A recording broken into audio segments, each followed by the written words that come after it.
വേങ്ങര സ്വദേശിയുടെ 1 കോടി രൂപ തട്ടിയെടുത്ത കേസിൽ പ്രതിയെ ബീഹാറിൽ നിന്നും അറസ്റ്റ് ചെയ്ത് മലപ്പുറം സൈബർ പോലീസ്.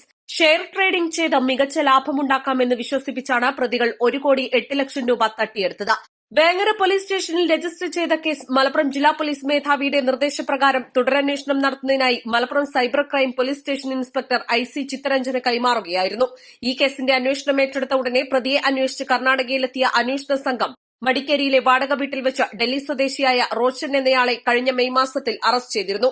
ഇയാളിൽ നിന്നും 50,000 സിം കാർഡുകളും 180-ൽ പരം മൊബൈൽ ഫോണുകളും അന്ന് പിടികൂടിയതോടെയാണ് ഈ കേസിന് വഴിത്തിരിവാകുന്നത്. റോഷനിൽ നിന്ന് കിട്ടിയ വിവരത്തിന്റെ അടിസ്ഥാനത്തിൽ മറ്റൊരു പ്രതിയെ ഹരിയാനയിൽ നിന്നും പിടികൂടി തുടരന്വേഷണം നടത്തിയപ്പോഴാണ് ബീഹാർ സ്വദേശിയായ അനീഷ് കുമാർ എന്ന സോനുവിനെക്കുറിച്ച് വിവരം ലഭിക്കുന്നത്.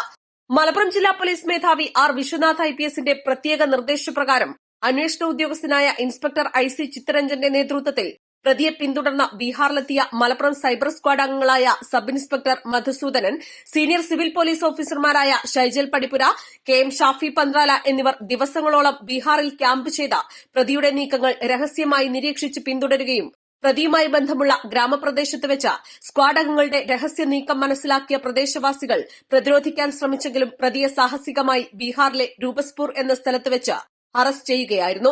Malappuram judicial first class magistrate കോടതി മുമ്പാകെ ഹാജരാക്കിയ പ്രതിയെ റിമാൻഡ് ചെയ്ത മഞ്ചേരി സബ് ജയിലിലേക്ക് മാറ്റി. East live, Malappuram.